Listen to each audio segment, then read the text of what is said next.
Good afternoon, basketball fans. We welcome you to the regular season finale for the year Sinus Bears men's team. They faced off against a struggling Washington College squad, hoping to end their season with a win after losing 13 straight games. We also want to celebrate our seniors tonight on Senior Day. We thank them for all their hard work. We have two familiar names to be celebrating in Mo Torrey and Nick Nacito, who both have passed the 1K point mark this season and are captains of this squad. And along with them, we must say goodbye to one of the best teammates for this Bears team, Graham Elberg. Although he doesn't see the floor much, his presence in the locker room and on the bench cannot be overlooked. A true heartbeat of this team. We thank you for tuning in, and we thank our seniors for all their hard work and dedication. In the booth is myself, Aaron Foy, my partner, CJ Ambrose. CJ, who are your players to watch for this game? Yeah, so Elmira Soaring Eagles, players in foul trouble. As there's going to be two players with 3 fouls on the court and two with 2. And Wisniewski, how do you do? Great jam there to provide some energy for these Marietta Pioneers. It's coming here from the Pioneers. As we see, stolen by number 15, swatted away by the freshman Trevor Tolson, telling him to get out of there with that weak stuff.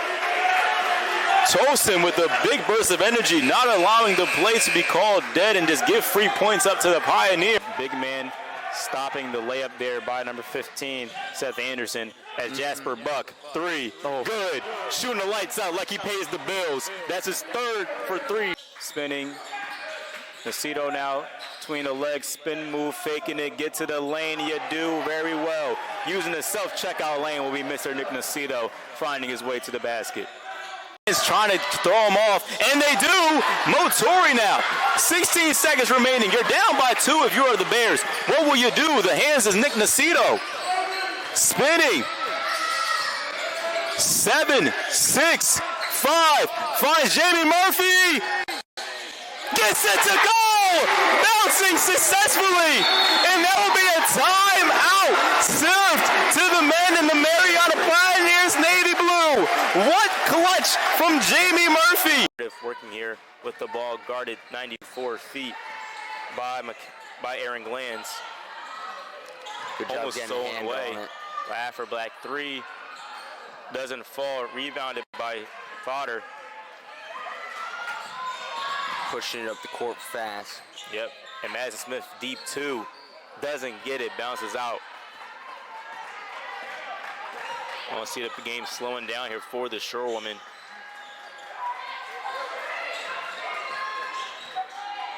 It'll be passed back up top.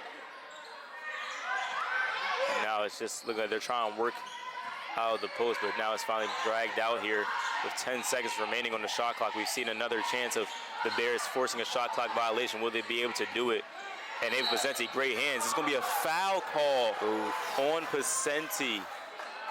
Reset the shot clock, 2 to 20 seconds right there. A true detriment after the Bears played great defense. And now we're going to see, like you mentioned earlier, Anna Cimento coming into the game. Now with a fresh 20 seconds on the shot clock for the Shorewoman, what would they work out of here as? It's going to be a stolen by Cimento. Already making an impact as soon as she enters the game.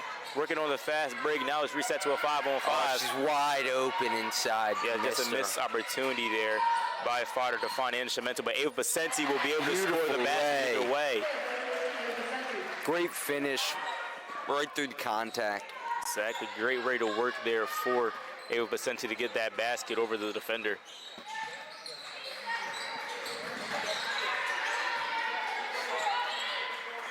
Now we see Abby Meredith with the ball, knocking over to the top of the key. Another draining of the shot clock here. And it's going to dribble off the foot of Peyton Berger and now be the Bears ball as Anna Cimento, another great defensive play, forcing the Bears to get the ball. We're going to get some more size in for the Bears as well. Checking into the game, Colleen Blackman, 5'9" guard out of Fairfield, Connecticut.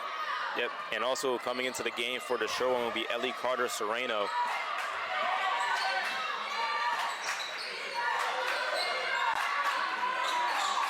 So we're going to see Madison Smith back over to Cimento. Had a shot and then decided to take it. Pacenti now finds a Cimento on the corner. Back to Smith at top of the key. It's going to be a great pass by Fodder. Finding an open in Cemento with the quick bullet pass there. The Bears finally take the lead, 7-6 now.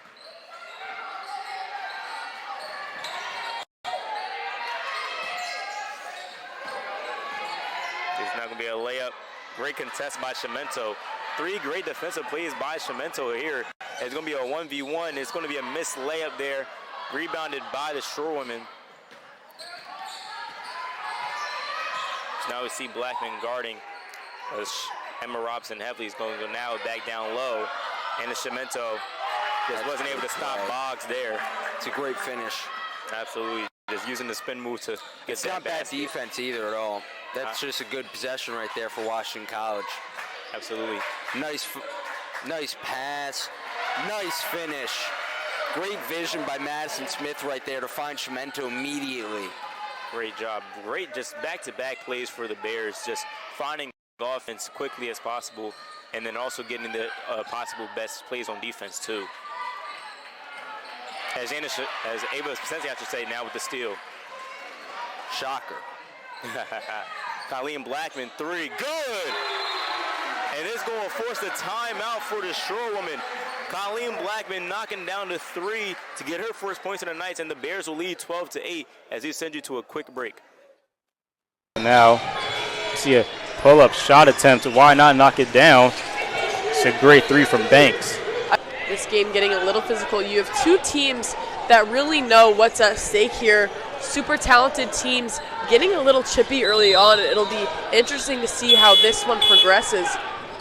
I mean, absolutely. And when you know there's this much talent on the floor, it's going to bound to be chippy. It's going to bound to be a game that people want to prove they're better than the other. And even if it comes down to being a little bit more physical, throwing a couple of elbows, getting a little bit more aggressive, at the end of the day, if I'm winning, that's what matters most. And I'm not going to let a coach think that you're better than me because I want to go to that school. Absolutely. Right there.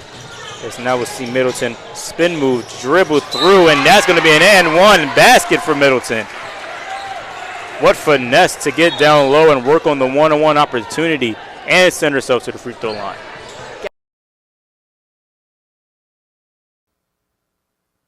Are you ready? Good afternoon, track and field enthusiasts. It is the AARTFC Outdoor Track and Field Championships. The best of the best in the Atlantic region of the country meet today in Collegeville, Pennsylvania at Patterson Field. Teams are looking to take away some heavy hardware and make the big meet, which is NCAA D3 Nationals.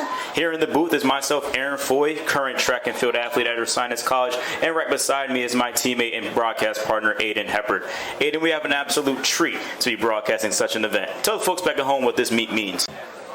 They are off here, folks. Last heat of the women's 4x4, the fast heat. How will these women attack this 4x4 and possibly come through? Remember, that record is still a 3:42.19, so it's definitely possible to be broken here by these young women.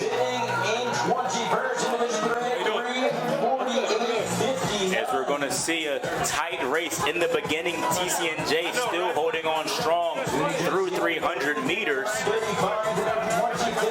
SUNY Genezo and Rochester alongside with Hopkins. Those women are trying their darndest here to create a separation in this handoff. And it's going to be TCNJ still in first, so they'll be first to hand off here. As Hopkins now will get their stick to the other Moore sister.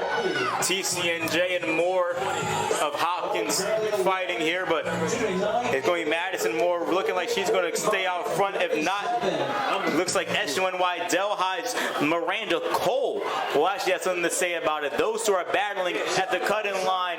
Who will get in it first? It's going to go to Cole.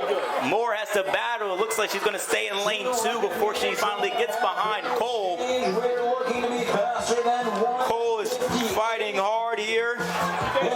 Moore has to try and catch up, but Cole is making up too much of a difference as she's going to attack through this 100 meters hard to get to be the first one to hand off, and that's going to be her teammate Amanda Enterieri. Delhi is making it a race for themselves. As now they will be the first to hand off, and it's going to have to be catch-up time for everybody else. Antoneri has a about 20-meter lead from the rest of the teams. 152 through 800 for Delhi. 155 for Hopkins. Tied with that was a 155 for Freshman Y Genezo. 200 meters through. Delhi still holding strong. Hopkins is fighting, though, to get back into that first place mark. That is Lyanne Saucy trying to get up there to Antoneri. And it's going to be a real fight here. Hopkins really about to catch up to Delhi. Will she be able to? But Delhi is starting to get that final 100-meter kick, and it will come down to Brown for Delhi and Arkees for Hopkins. Who will be able to make the difference? Who will get that as Hopkins finally has to get that handoff correct? Last 400 meters, Hepper. Yeah, this is what you want in a championship round 4x4. Tight race. And here comes Johns Hopkins closing that gap. That is Lorna Arcese. Fans are on their feet to see what can happen in the last 400 meters of this championship 4x4. It's still Delhi in the lead. Gabrielle Brown holding strong, but she still has to worry about Lorna Arcese trying to catch her with the last 100. Is there a kick in Arcese? But there may be a kick in Sierra Duty. She's fighting as well in third. She might catch up to Hopkins. It's going to be a possible catch up to first. Move, Duty, move. What do you got? She's in second now. Will she catch Delhi? No. But what a race by the third leg. That was actually the third leg from Rochester, Nora Chen. We saw her earlier in this event having a great race. And she comes through once again for a squat. Oh my goodness. A 53.98 split for Chen. What effort for Chen there. Unbelievable effort. Second.